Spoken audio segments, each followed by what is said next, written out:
Thank you for joining us for the Disrupting Patterns talk today. I am Gaia Calabro, Program Leader of the Master in Luxury Brand Management and Master in Fashion Management. The Disruptive Patterns talk series are multidisciplinary and innovation-oriented open lectures that deal with various topics related to design, deepening them with a desire for research, contemporary processes, and future themes.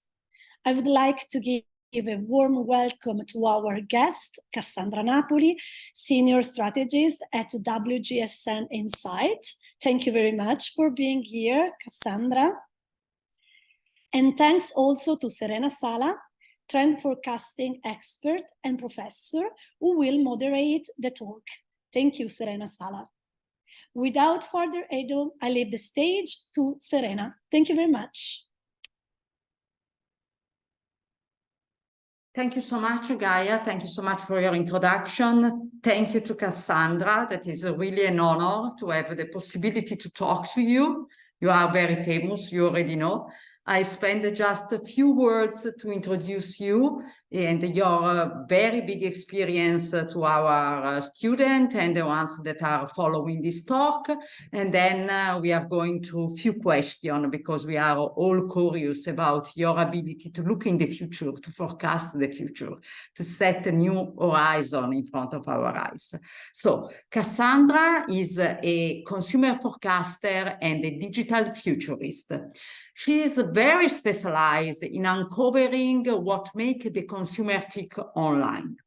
Her works looks at the evolving nature of human connection and how digital media and technology are reshaping consumer identities and lifestyle.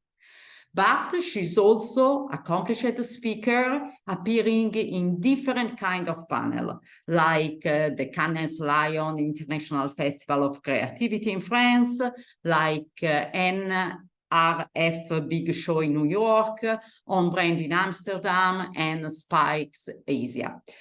All work and opinion have been featured also in very famous and renowned magazines like Forbes, The Guardian, JQ, Vogue Business, Refinery 29, Business of Fashion, and many other global outlets.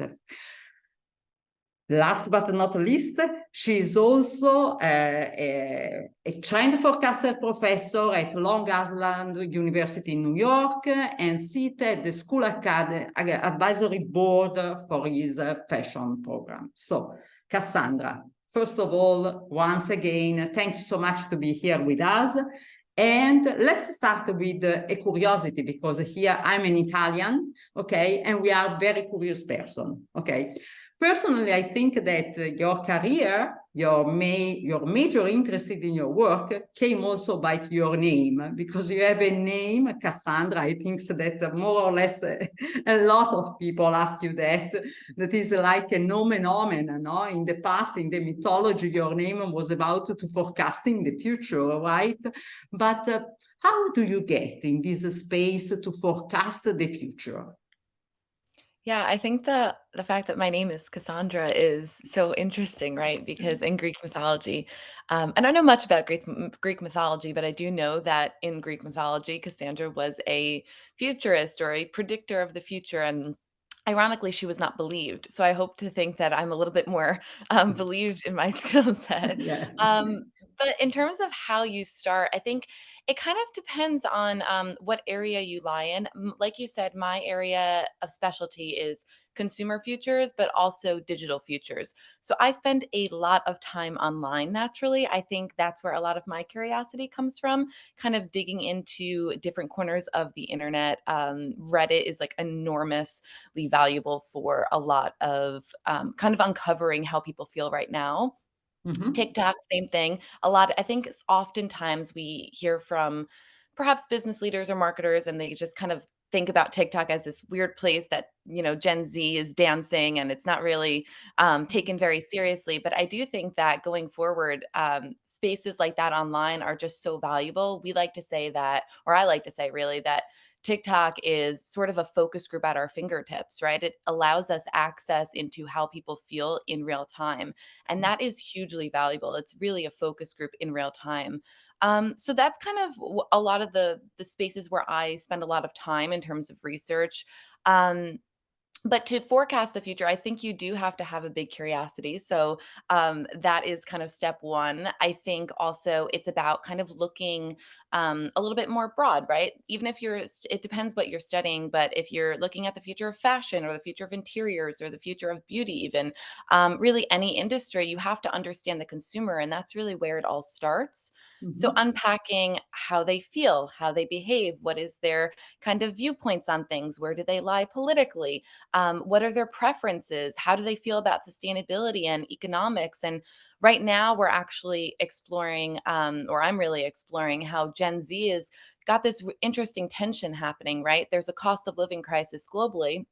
And yet, this generation still largely values things like sustainability. So there's this kind of trend tension that's emerging. And that's really where the insights emerge. And that's really where I like to spend a lot of my time uncovering things. Yeah, okay. Thank you very much. So you have a very large overview. You have a large horizon. You start everything with curiosity, but step by step, you have really to enlarge, and maybe also you have to keep a little bit neutral in front of what you are looking for or checking out. No, not just getting the future exactly as you like it will be, but getting also some kind of information that maybe are completely opposite, I think. Okay.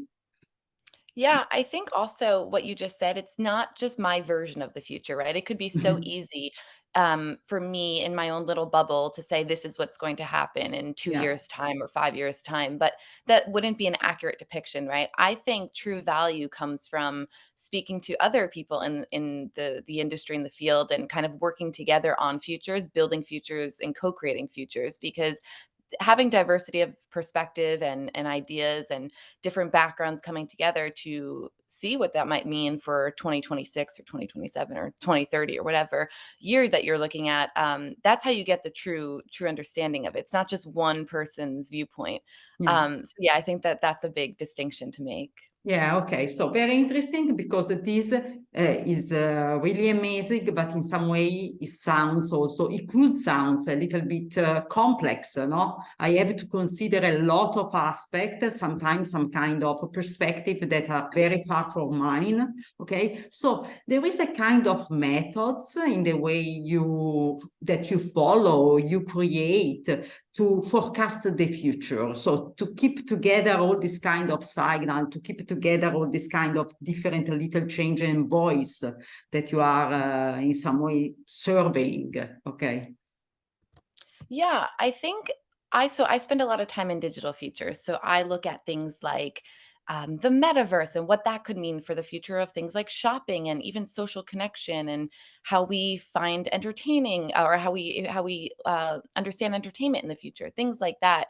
And I think looking at you have to pull back and even if you're just studying fashion or if you're just studying technology, it's not just the technology field you're looking at. I think that's the biggest point to make. It's politics influences things like technology and fashion. Sustainability influences things like technology and fashion. So it's really having this sort of broad understanding of economics. Some of the things that might not feel super glamorous and exciting if you're working in fashion are super important, obviously, in kind of sway how how the fashion industry will go in the future.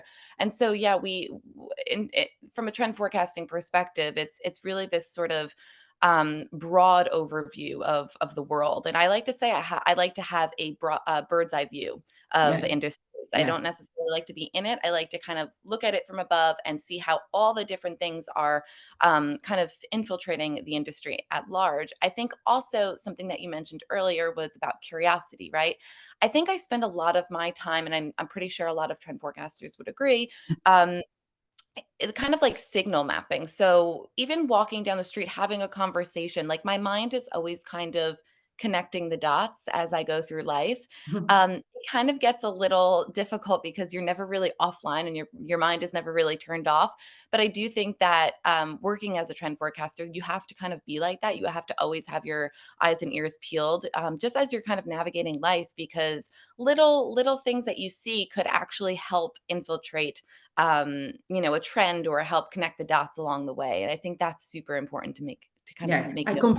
I completely agree with that, because in my experience, the idea of creating maps and also connecting dots, and sometimes these kind of dots can create also different maps, because it's not just the dots that give you a precise direction, but sometimes it can be read, it can be interpreted or connected, creating more than one direction. And the maps, sometimes, I think it happens also to you, is always moving. There is one moment that you have to stop and find out some kind of direction. No, I don't know if it happens also in the method you are going to follow. Yeah, I think that so on one side there's this kind of acceleration of trends, right? Yeah. Because of social media. And that kind of gets a bit exhausting from time to time. Like we've got trend fatigue almost, right? Because you turn Yeah. on TikTok and there's all these young people talking about all different kind of like core aesthetics, right? We've got, cottage core and all the cores, and it's just very overwhelming, right? It feels like there's something new every day and it's very difficult to kind of um keep up with that pace of things. And I think there's a bit of a difference between trend and trending at the moment. So this idea that trends are kind of like longer, they're I guess a little bit more developed, whereas things on TikTok kind of surface, they get really big, really fast, and then they kind of disappear. And that's kind of just like trending journalism almost. And I think the big shift in the last couple of years actually has been that it's kind of been democratized, right? We always talk about that sort of trickle down or trickle up theory in fashion, but really it's trickle across theory now, and it's peer to peer influence that's really driving that. That's what we discuss in my class a lot with my students, is this idea that TikTok is really um, sort of the starting point for culture, right? But it's not necessarily the starting point for trend forecasting these days. I think you have to kind of think critically when you look at things online and say, does this have legs for the next couple of years, or is this just a passing moment adding into the sort of trend vernacular online right now? Yeah, and could you please share with us some kind of shift in the society, technology, culture, that from your personal point of view now they are quite relevant for the next future? Yeah, I think AI is just absolutely shifting everything. I think there was a big interest in the metaverse, the so-called metaverse, in the last Yeah. couple of years, right? At every kind of major tech conference I covered in the last 3 years, I would say, whether online or in person, it was all about the metaverse. The metaverse is coming, it is here, brace for it, get your digital fashion, all that kind of stuff. And it kind of pushed a lot of brands to kind of panic a little bit. All of a sudden, they had to go from being a fashion brand to suddenly becoming a technology brand and an entertainment brand.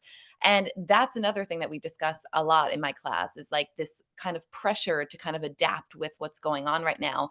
And I think a lot of brands are really feeling that with regards to AI. I think that the kind of culture has shifted from, oh my God, the metaverse is coming, to wow, AI is here. And this probably feels a little bit more tangible. It feels a little bit more real because AI is happening in real time. Whereas the metaverse was kind of always this thing that was coming in the future, right? It's 2030, it'll be Yeah, here. 2040, yeah, it'll be here. yeah.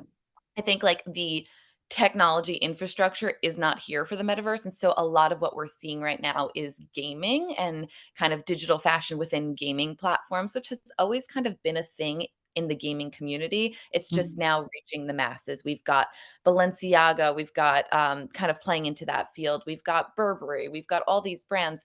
I think there's an interesting side to the creator economy that's emerging from that. So we've got young people actually monetizing their skills that they've developed in game to create digital fashion for the masses, for brands.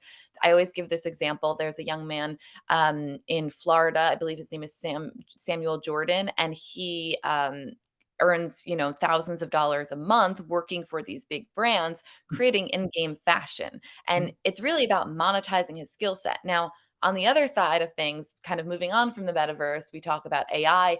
I think AI is a little different from a creator economy perspective because it kind of unlocks this participation economy. Everybody has access to these AI tools, Midjourney, ChatGPT, and it allows you to create content in real time that is quite disruptive.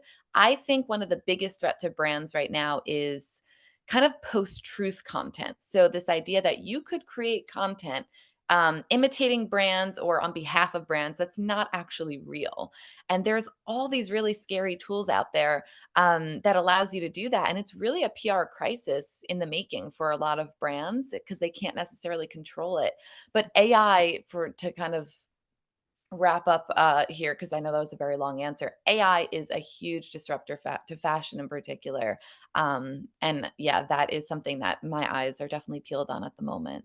Yeah. You focus immediately on a very interesting topic that is this AI, because AI is also coming very, very fast, okay? And sometimes it's also creating a kind of very big uncertainty, not just in people like me that belong maybe to older generation, but also in the young generation, because in some way the field, it became more challenging. There is also the structure that we know in terms of market or methods of analysis are going to be very, they started to shift, they started to change in a very quick way, no? And sometimes it looks like if you don't have the enough time to catch exactly in the way they are changing. So sometimes this kind of big shift connected to AI is creating also a kind of, let's use a big word, a kind of fear, a kind of, I don't know how to handle it. I don't know if it can cause more pain that not gain in some way. You know, what do you think about that? Do you feel sometimes this kind of sensation, or is maybe more localized in specific area of the world? Yeah, I think you asked one of the greatest questions for trend forecasters that I often hear a lot is, are you optimistic or are you very nervous? Are you fearful about the future? I think another thing that you brought out that was really interesting is just the pace of change in general. There's this stat that I know that says something like in the 21st century, the pace of change is 1,000 times greater than the last century. And so it's just so difficult to keep up with just this rapid acceleration of trend and change, right? I think I am a little bit on the fence, right? I think that there is a lot of opportunity that AI unlocks, right? It could improve efficiency. I think the key is about leveraging human talent with AI to improve human creativity. Um, I particularly see a lot of opportunity in like the marketing departments and kind of offsetting a lot of the jobs kind of tasks that you don't necessarily want to do to like a chat GPT and kind of outsourcing in that way. I think the fear comes in not necessarily in taking jobs just yet. I think that is a real fear. But I think I'm a believer that we'll always need human creativity. I don't think that that's going away. I think designers could leverage these tools in tandem with their creative output and kind of dream up new possibilities. There's this concept of like awe and imagination that really comes into play in the future. And I think following so many years of a pandemic and being so online digitally, I think people are really craving that right now, this ability to kind of dream and imagine new possibilities. And I think AI kind of unlocks that. That's kind of why I think that a lot of young people and people in general have just been experimenting with these tools in creative ways. There's AI digital designers now that leverage these tools to create possibilities. You can just go on Instagram or TikTok or whatever platform you want and find these people. And we're just kind of in this new creative renaissance right now that I think is really exciting. But I do think that we need to consider things like ethics and regulation and that side of things as well, because it does get a bit fearful when you go down that road. Yeah, I completely agree. I completely agree with your position, because most of the time we consider some kind of, let's call new things that are coming around us, like the metaverse or AI or whatever, okay, like the solution for something, okay? But in my personal opinion, we can start to read them not just a solution, but as a challenge for our mind, a challenge to also think or enlarge our creativity, but also think differently. I mean, it sounds like a very big, famous claim, but it's about to understand that our brain can work in a different way, okay, and can imagine also different way, different possibility in the future that we have never considered, maybe because we don't have the desire in the past of a specific way of living or thinking. But nowadays, this kind of push, especially after the pandemic, lockdown especially, is very, very strong, because sometimes the human being, I'm more trained in a humanistic part in some way, okay? The human being is really triggered in difficult time, It's the time that is shifting the way of perceiving the environment and acting with the environment.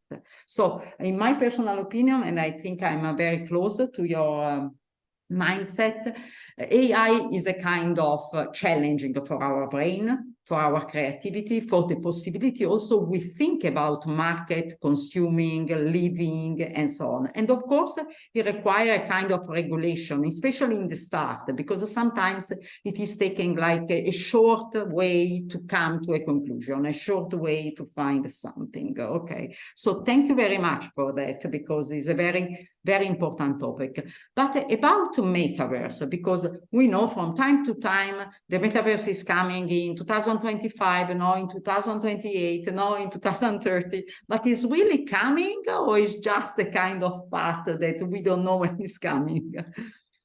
Yeah, I think what you also just mentioned, just to go back for a second, I think what you said is exactly right. Like, we've had so many technological developments over the past, 200 years that have been real, that kind of shook things up, right? That they've been really scary at first. Photography was not embraced for a very long time. And now it is a total art medium that is, very important.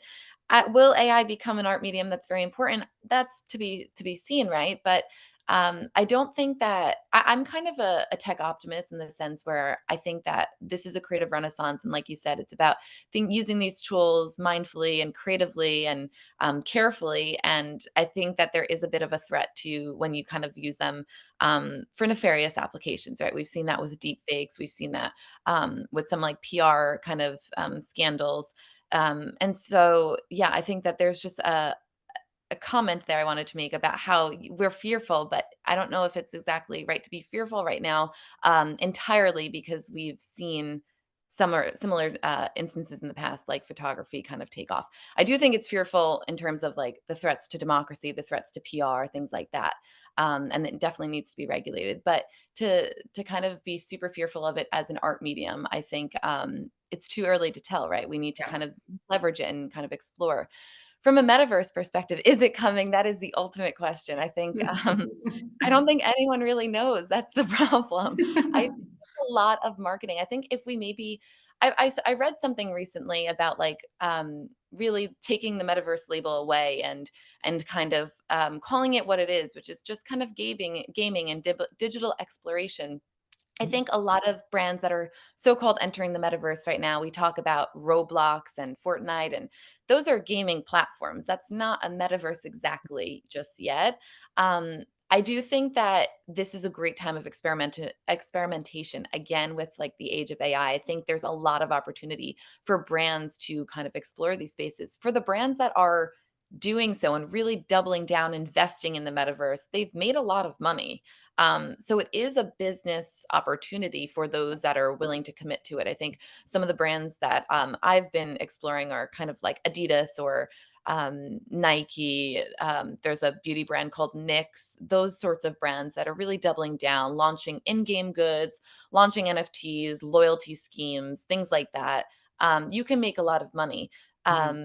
But will it kind of take off eventually? We're seeing some instances of it emerging in New York. I don't know if you've seen the headlines in the last kind of couple months or so. I think this was over the summer. The U.S. fashion label Coach actually launched AR music. That. Yeah, so that was super interesting. You could kind of walk by your human physical form was there. The mirror showed you different outfits in AR on your body in real time. And I thought that was kind of a nice kind of move into that direction, this idea of like smart mirrors and augmented kind of like the idea of like a sidewalk sale. Yeah. We have those, yeah. So sidewalk sale, it's kind of like the new type of sidewalk sale, right? Digital sidewalk sale. But yeah, just to kind of answer your question, I don't think anyone really has an idea of like when the so-called metaverse is going to take Yeah. off. Yeah. But we Yeah. are seeing some interesting experimentations and kind of pushing the digital realm a little bit more. Yeah, maybe it could become something that we overcome it, no? We call it metaverse, but then we find in our hand, in front of our eyes, something completely different, and metaverse was just a door to move Yeah. through in some way. But sometimes, I don't know if it is just coming in my mind, this kind of topic. Sometimes when I'm working on researching, I think that some possibility opportunity of the future, because I think that you agree with the idea that a forecaster is in some way optimistic, is always looking for something that is coming and is interesting in some way. No, it's not just something future is dark or something like that. There's also in the dark we can find different opportunity, different possibility, and also the way to change the meaning that we are giving to some kind of word. For instance, no, coming from the pandemic, we use the word fragility in a kind of some weak way. But fragility can also become a kind of very strong point to build things and to act in a different way. No? There is this kind of shift when you are searching for the future. And I think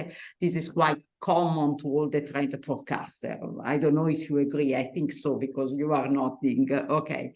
But in my personal opinion, sometimes it came this kind of doubt, no? That when you start to talk about something that could happen in the future, I don't know if it is next year or in 2 years or whatever it is, in some way, the potentiality of what we are talking about, it could be downshift, because the people start to use it. It doesn't happen to you something like that in your mind sometimes when you are making research?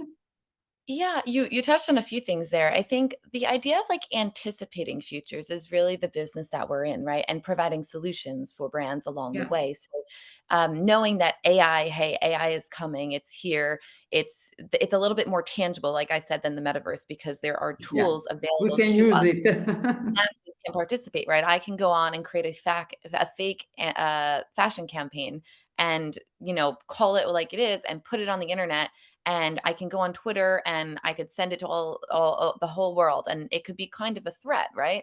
There's a tool called Brand AI. I think instead of the A, it's an X though. And you can go on that site and you can mix and match different brands, any brands that you want that are on there. I think there's like 600. You pay for this service, so you earn like credits to do this.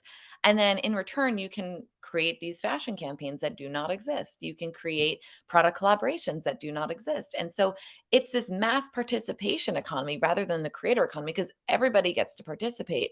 I think another thing that you said in terms of like the idea of anticipating futures, I don't think I'm necessarily pessimistic or optimistic about the future. I like to remain neutral and just kind of see what kind of map out what that looks like as I go. A lot of the times, just the nature of the world right now, we're living through a polycrisis. That's the ultimate word, right? It's everywhere. Yeah. That means one crisis after the next, right? It's just this ending circle of climate and cost and pandemics and extreme weather and all these crazy kind of extreme times that we're living in. And it can get a little heavy from time to time, right? Especially when you're spending day in and day out researching this stuff, it gets a little heavy. So I like to make a point to kind of see the opportunities, like you said as well. Like, yes, this is coming, but what solutions are emerging? A nice example is that I just noticed the other day that or I was researching it the other day, that in the US, for example, a lot of young people are actually starting to sue the government due to climate change. So it's happening in Montana, where a bunch of young people, they actually won.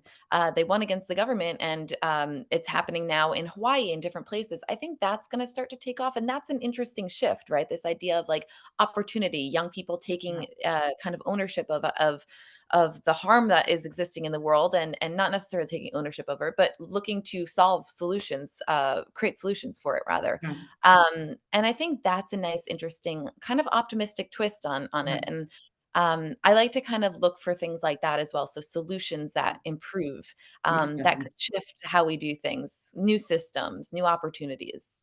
Yeah, for sure, the idea of the structure that will leave the society, will leave the relationship in the marketing, the relationship between a brand and consumer in the last century is going to be completely over. More and more this century is going on, okay? Because we have this idea of the society, and maybe became a more kind of constellation in some way, different kind of exchange or something like that. And this requires also to rethink the way we are thinking and the way we expect also the reaction, and be more proactive in some way, to find a solution, to propose a different kind of way to approach a kind of gap or something like that. And this is very interesting. Do you personally think that this kind of big shift, because this is a very big shift in terms of mindset, in terms of human beings in some way, okay, is going also to change the consumer itself in some way? So also the consumer is not anymore just in the next future, is not just anymore someone that is consuming, but maybe is someone that is also creating or changing things. What do you think about this kind of consumer definition for the next future?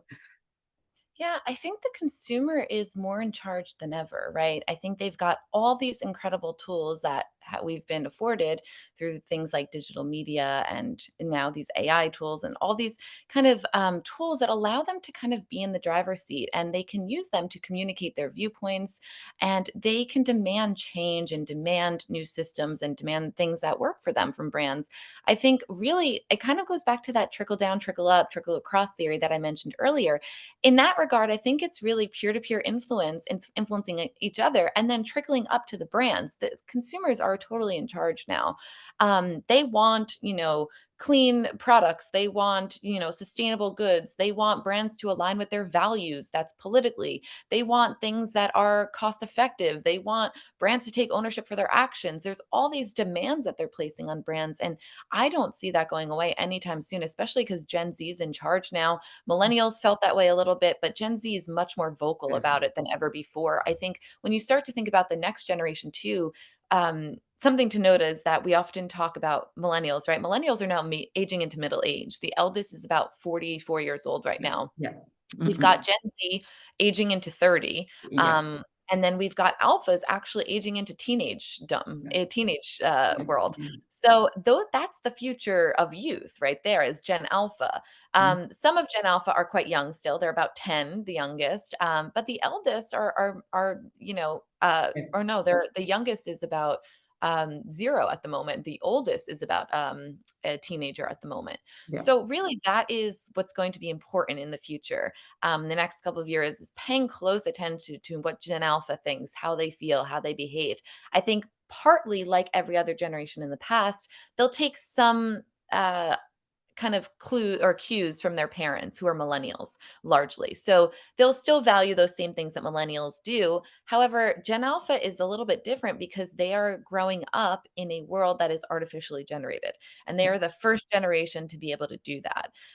Just like millennials were the first to be online and they were so vastly different from Gen X, I think it's really worth paying attention to how Gen Alpha could be really vastly different than Gen Z because of just the technological change. You yourself, you said it earlier. You said that the pace of change in technology is just so great. We just cannot keep up.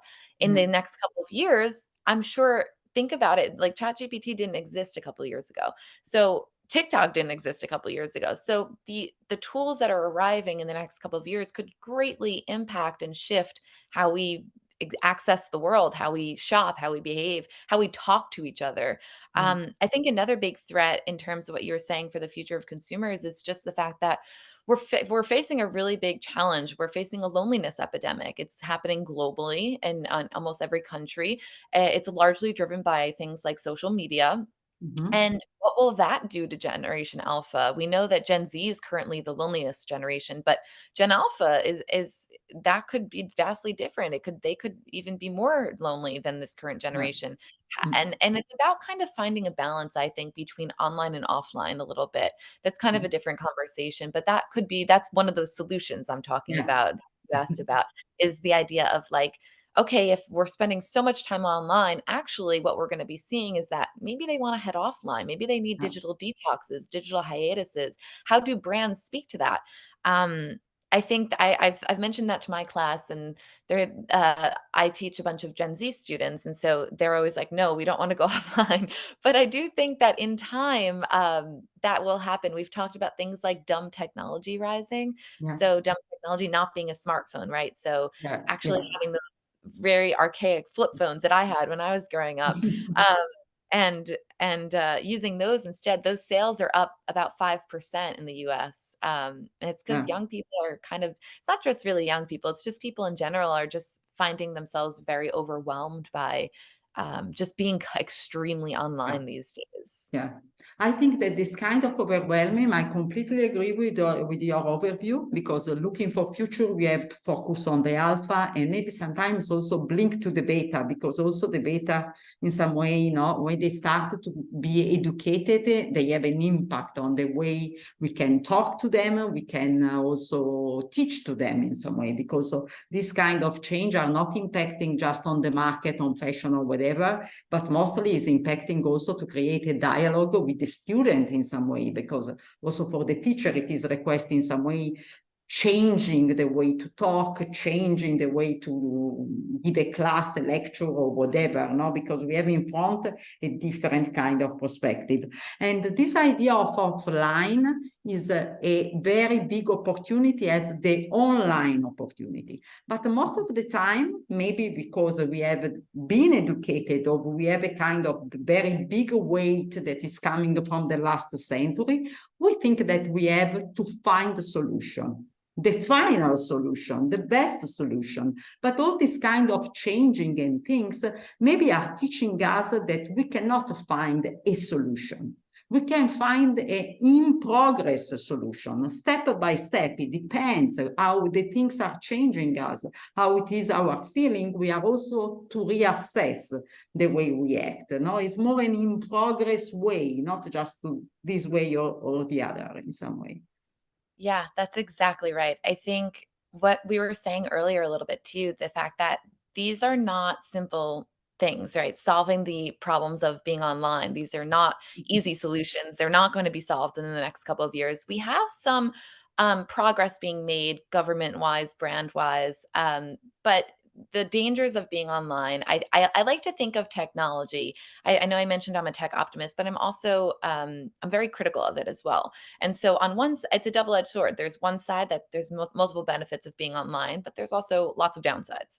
I think the same is true in the metaverse. I think the same is true with AI. I think every technology you look Yeah. at, there's both positive and Yeah. negatives. Mm-mm. Um, I think the offline opportunity, as you said, is absolutely huge. I think young people mostly are starting to realize that, hey, digital media makes me not necessarily feel so great, right? We've seen the stats. They say that, Instagram knows that it's bad Yeah. for mental Yeah. health, especially for young women. I Yeah. think a lot of there's been some articles out there about the experience of young men online equally being quite problematic, but a lot of the data just focuses on the young women at the moment. Mm-hmm. So I think I like to just say young people in general are suffering online because of things like self-esteem issues. There's this concept of panoptic perfection, the idea that they're always being looked at, and there's a lot of pressure that comes from that. The idea of comparison culture, the idea of kind of consumerism. There's a lot of negatives of being online, right? Mm-hmm. But there are also quite a lot of positives. It connects you to the world. It kind of allows you to access alternative viewpoints. Obviously, there's dangers and like echo chambers and things like that. But yeah, there's kind of two sides, and it goes back to what I was saying earlier. I call that a trend tension. So this idea of two things being able to exist at the same time. So we could say that people are very online. We know that Gen Z are extremely online. They spend by 2026, they're going to spend 13 hours daily So online. much, really so Um, much. Yeah. that is a huge amount of time. That is a huge amount of time for marketing messages to infiltrate, kind of demand consumerism. There's a lot of negative to that, right? But at the same time, we know Gen Z are actually going offline too, and not just Gen Z. Multiple generations are going offline. We've seen some brands have a part to play here. LL Bean, I'm not sure if you know that brand. It's a kind of direct to consumer sort of. It's like a catalog brand based in the Northeast. I want to say like Rhode Island or Massachusetts. It kind of it's sort of like a hiking type of thing. It's got like endurance apparel, things like that. And they actually, for Mental Health Month, which is in May in the US, they completely went offline and said, hey, we're actually encouraging you to go offline too. And they had this whole campaign around being offline, going into nature, going on an all walk, going to see some trees. All the stats paint a picture of how beneficial that is to people. And when you're buried in your phone, you don't get access to that, right? So there are some kind of, I guess, steps being made. Um, a lot of brands will often say like, "Oh my God, we don't want to go offline. Are you saying that we have to delete our Instagram account?" That's not what we're saying. It's just being more mindful of what the content is doing, what Yeah. impact it's having on the consumer. I think is so crucial, and we're going to hear a lot more of that in the future. Some businesses or some governments rather are starting to take ownership of that and start to regulate. So particularly in the US, there's a law now in Illinois, it's a state in the middle of the country, and they are protecting child influencers. So if a child is in 30% of their parents who's an influencer's content, they can actually earn money off that. So it's really protecting the digital Yeah. dwellers of tomorrow, Yeah. essentially. Yeah. So regulation is also about the consumer and the time we are going to spend online. But we have also, I thank you very, very much that you point out also this kind of risk, no, because there are risk and opportunity at the same in some way. But I think that a fundamental desire of the human being, especially the one that are involved with the creativity, with the creation in different areas, is about the idea of feeling heard.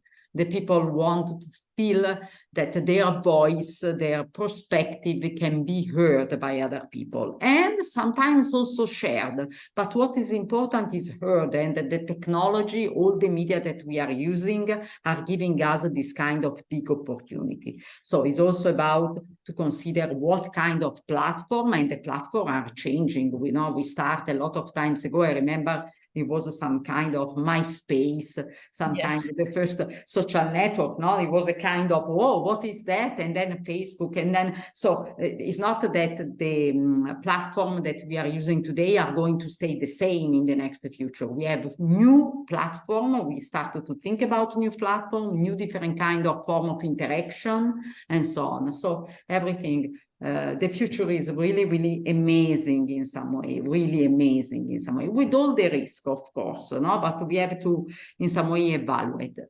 I have a last question for you by my side, and then, of course, there are some questions coming from students, okay? Because I think that the big curiosity is about if I'm interested to becoming a trend forecaster, what I have to do? What is the path that you follow to become a trend forecaster? Yeah, I had a bit of an unconventional path. I studied international trade. So sort of not Surprise! Wait a surprise. I Okay. did go to FIT in New York, but I did study international trade. So I didn't really know what I wanted to do, but I wanted to do something that kind of looked at the globe. I was really interested in how things worked, how it was interconnected, the interconnectedness of different countries and how people kind of fit into the mold there. And I was just really interested in why things were the way they are, that curiosity. I discovered trend forecasting when I was in school. I ended up getting an internship in trend forecasting, and that's kind of how I landed in the space. But my specialty in digital futures and generations did not come from school. It just came kind of as I navigated through the workforce. And I was just really interested in why consumers behave the way they were. But yeah, I don't think that there's any conventional path. I was on a panel couple years ago, maybe like 3 years ago.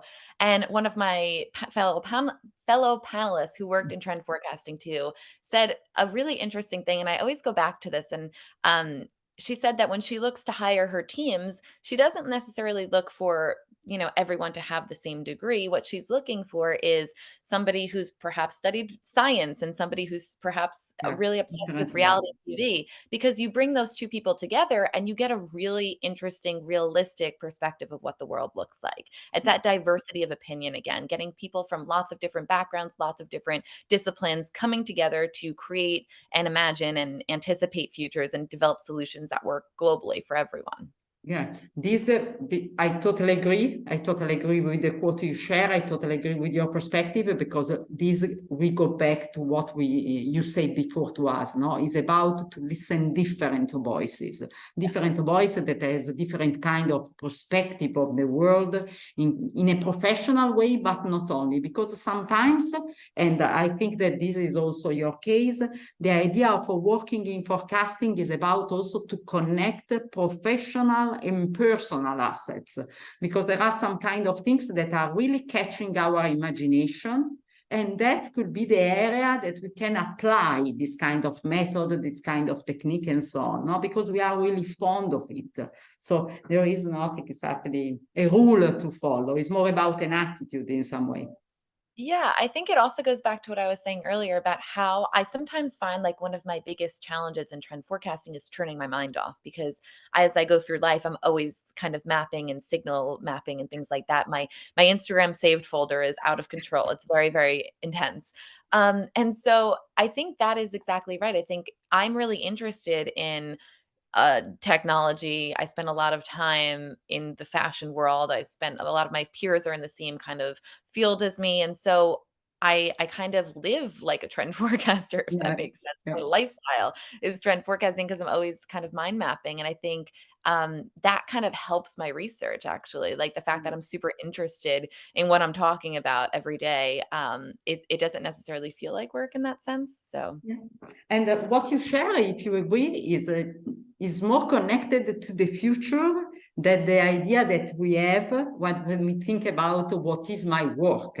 Because yes. this is, no, you use this kind of word. I cannot, I don't know if I can call it a work in some way, because it's part of my life, it's part of the way I approach, the way I'm living, you know. And I think that also in the next future, this kind of let's say, way is going to have an impact of different professions, no? That are not anymore, I just switch off my work and I start to live, but is a kind of overlapping and intertwine of different kind of things. It's not just about working 24 hours a day. It's about feeling in the right space. Like there is a way to tell here in Italy that is about to feel like a fish in the water. That is my area. This is where I feel good, no, in some way. So it's not about, well, I'm working, I'm not working. I know exactly that I require to cut off, to have some kind of private time, but in some way, my attention, I'm also nourishing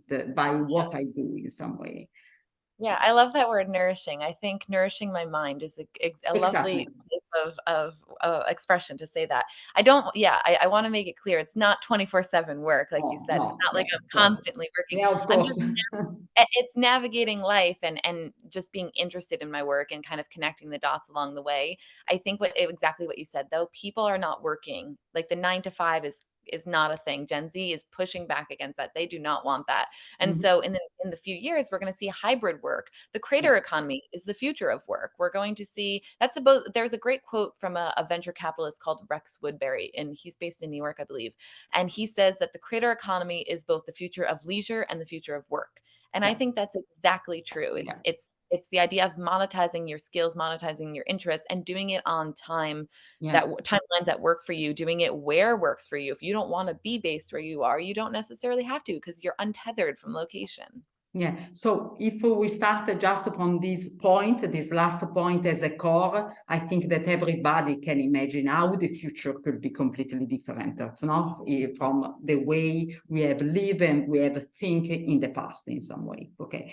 Thank you very much, Cassandra. Now I know that a lot of students would ask you some kind of question, okay? We have two panelists with us, okay, that I would like to call, so they pose you their personal question. One is Mariana, and the other is Francesca, okay? Now is your turn to ask to Cassandra. Thank you once again so much, really. Hi, Cassandra. I'm Francesca. I'm Hello. from the Master in Fashion Styling and Visual Merchandising. And I'd like to ask you some questions. First of all, I want to thank you so much for coming to this talk. It was very inspiring. I kind of did a little digging about you because I wanted to know better the person I was about to ask questions. And it's really inspiring, the work that you have been doing. So my first question is, since we're living in a digital world where there are different cultures altogether, and there's this new, let's say, culture that's called cancel culture. So a culture where you decide altogether that certain events, people, or something else does not have to require our attention anymore because it is problematic, because in the world we live today, it's not considered anymore suitable for the society we're living in. So do you think that trends have a validity or a time limit? And since you're also a strategist, how can a brand avoid to be canceled, or can have a strategy where if something comes up, can eventually overcome this? Yeah, that's a good question. I think what's really interesting right now is that consumers, like Serena and I had mentioned, are just in the driver's seat completely. They have tools like TikTok, and you can reach the masses instantaneously. You can go viral, and it can reach the whole world. I think sometimes we see some of that, and it's really on TikTok. Brands have a real responsibility to be listening to what's taking place in real time. I think there's this sort of we talk about it a little bit in my class too, about this kind of towing the line between short and long-term strategies, paying close attention to what's happening on TikTok without failing to recognize long-termism, and thinking about the future in that way. And so it's a nice balance is really what brands need to be doing. I think brands also need to hire diverse teams, right, to get diversity of perspectives, to ensure things don't pass through without being properly critiqued and vetted. And that's just kind of 101 rules for brands now. Like they just, there's no if, and, or buts. Like you have to kind of hire teams like that, and ensure that what you're putting out is has been looked at and been critiqued. I think, though, TikTok, like I said, is a focus group at your fingertips, and understanding and paying attention to the conversations taking place in there from a brand perspective is absolutely critical. You have to understand how Gen Z sees the world, how they view the world. Because it is always changing, and it's this sort of idea that they're coming together and talking about it openly, and it's a window into how they feel. So I hope that answers your question. Yes, thank you so much. I don't know if Mariana is actually in the chat room. Yeah, no, Francesca, Mariana has some kind of problem in the connection, but I give to Cassandra, I ask you to answer to this other question that came just online to me now. Okay. Do you have just 5 minutes more? Yeah. Okay. So the question is, what would you suggest to the master students they can do to prepare for their professional future? How do you think that would like for a UX or UI designer that with development of the AI, there is a probability that the job will be disrupted as the part of the production in some way? Yeah, I think a lot of it kind of goes back to what we were talking about earlier too. Yeah. Like this is now the creator economy is now the mass participation economy. Everyone can have a part to play, and I think going forward, um, in the job market, which is going to be intense, which is going to be competitive, with everything kind of decentralizing from typical 9 to 5, typical corporation like jobs, you kind of working for yourself, working freelance, digital nomads, things like that. I think it's so important to start to build a body of work now rather than later. I think it's important to be early to the tools if you're a designer, the new tools that emerge, that's AI tools like Midjourney and all of those. Start to understand how they work, how they can enhance your process. I don't think it necessarily needs to be one or the other, like AI or human.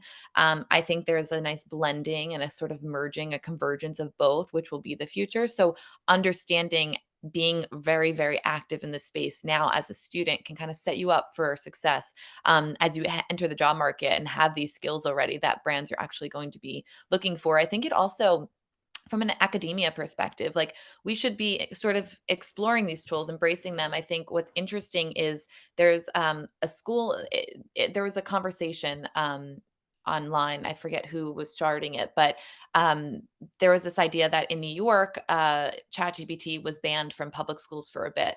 At the same time, there was private schools teaching how to prompt engineer in New York. And so there was this divide between who gets to participate in AI and who doesn't, because obviously a private school costs a lot of money. And so I think there's this responsibility that we have as educators to kind of ensure that students know about these tools, ensure that they know how to use them and to explore them. Obviously, there's concerns about things like plagiarizing from a ChatGPT perspective, but I do think that the tools are really necessary to start understanding as a student so that you can have a lot of value when you enter the job market. Yeah, thank you. I hope that, and I think that your answer is going to give a lot of hints to this kind of students. So let's make a kind of conclusion, if you agree.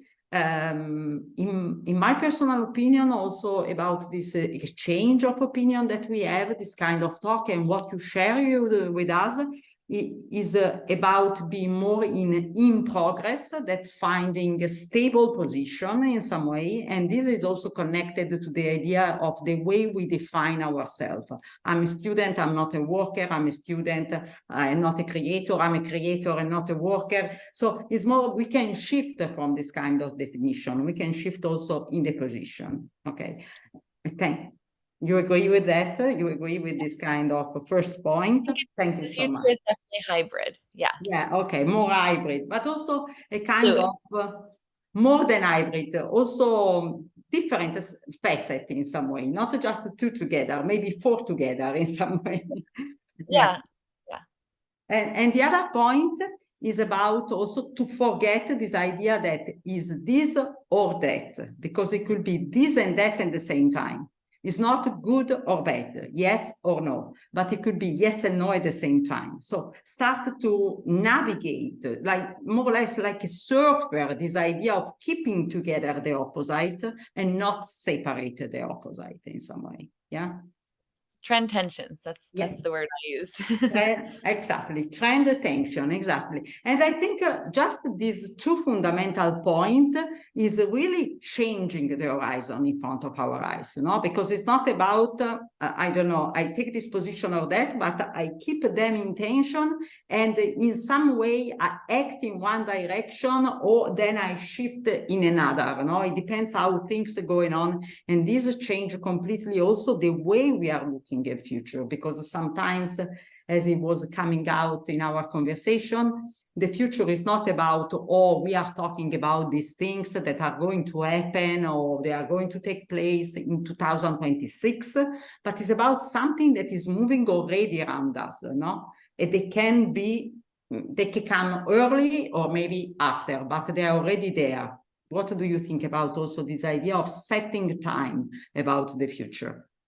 Yeah, I think whenever I have a new class of students and they are in early on in their fashion journeys, they kind of don't fully grasp like what is trend forecasting, right? And I say, well, what it's not is we're not just kind of sitting around and saying, I'm feeling like pink is the color for, the next couple of years. It's really, there's a science to it. There's a reason why we say the things that we do. It takes things like politics and economics and sustainability and technology and all these great things. It takes things like TikTok, and it could be as unserious as TikTok or as serious as The Economist, right? Like the lines of all the sort of signals that we're pulling in to our trends are really diverse, and they spread across different platforms and different mediums and globally. And I think the idea of like this or that, and not having opinion is kind of part of it, but I think I do have an opinion. Like it's part of it is also just kind of intuition, I think, isn't it? Yeah. Like you've been in this space, you kind of seen how things play out for a couple of years. Like I like to say, once you've kind of watched a few cycles go by, you start to kind of pick up how things will go for the next couple of cycles, and or seasons, I guess is a better word. And I think I have a position, like I feel a certain way about digital media, and I feel a certain way about the future of fashion, right? I don't let my own personal opinions and facts judge my cloud my judgment. Rather, I like to Yeah. again take that bird's eye view.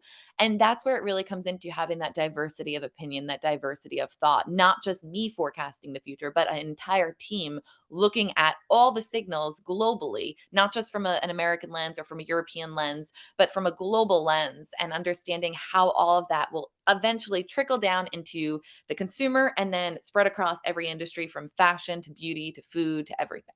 So yeah, thank you so much, Cassandra, because you have this kind of ability to represent and give in front of our eyes in which way things can work. And it's not easy, because the things are going to be completely different, and sometimes it's difficult nowadays to find the words that can represent this new different design, let's call it in this way. And you use a very specific word, and you were very, very clear. Thank you so much for your sharing, really. Thank you so much. Thank you for having me. It was so great. It was a great conversation. Bye. Bye. Thank you. Bye.